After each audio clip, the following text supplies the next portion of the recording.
Go ahead. Sternocleidomastoid. Origin, medium of sternum and clavicle. Insertion, mastoid process of temporal bone. Action, flexes and rotates cervical vertebral plate. Back. Erectors, the name. There's three groups: spinalis group, longissimus group, and iliopistalis group. And the action, the only thing you have to know is it extends and laterally flexes vertebral column. And then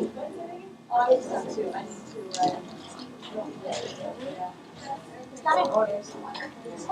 Rectus abdominis. Origin would be the pubic crest. And the insertion would be the xiphoid process. And the cartilages of the 5 through 7 ribs. And the action would compress the abdominal pelvis cavity and flexes vertebral column.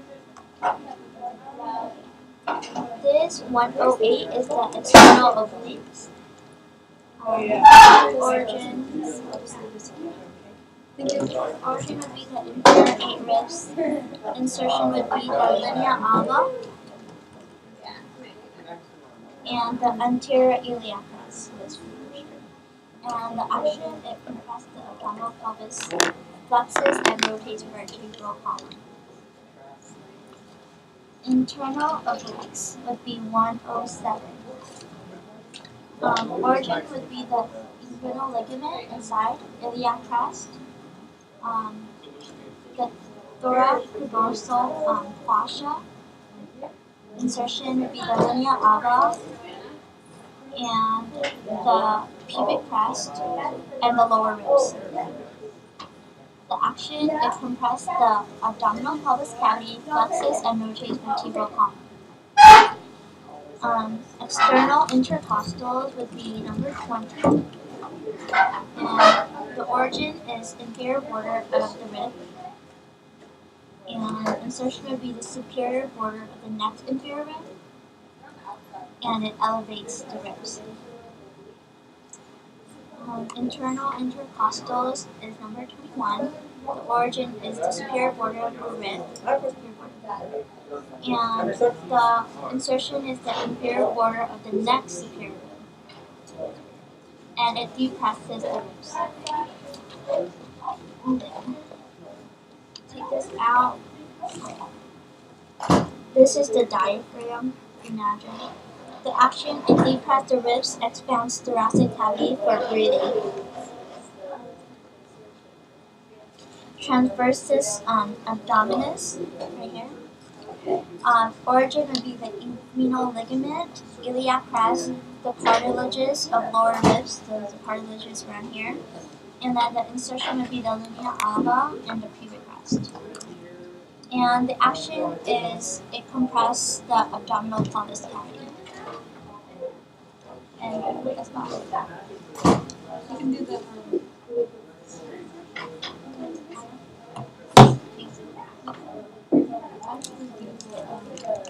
Oh, maybe this. you have your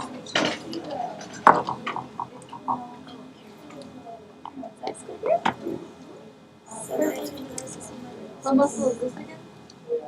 Pectoralis major. Pectoralis minor. And then the, is it recording still? Yeah. Okay. The muscle intertransversary. The origin is the transverse process of the vertebrae. The insertion is the transverse process of the next superior vertebra. The action is it laterally flexes the vertebral column. Where is it inter? It's where the vertebrae is, the column, the spinal column. Oh, you can see it. It's right here. I think I know. It's just the column.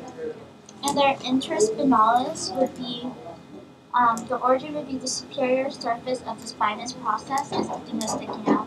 Yeah. And the insertion would be the spinous process of the next superior vertebra. The action is extends the vertebral column. How about the Sternocleidomastoid, origin, manubrium of the sternum and the clavicle. Insertion would be the the mastered process of the temporal bone, and its action is flexes and rotates the cervical vertebral column.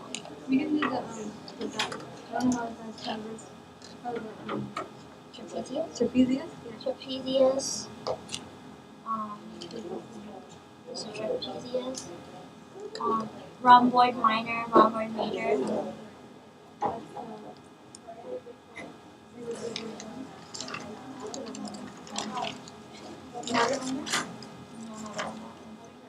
The levator scapulae.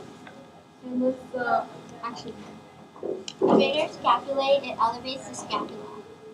pelvis scapula, and then this one is the rhomboid. Rhomboid minor, and it rotates downward and retracts scapula.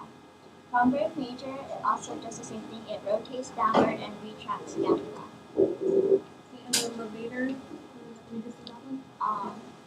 Yeah. Okay, and then pectoralis minor. We did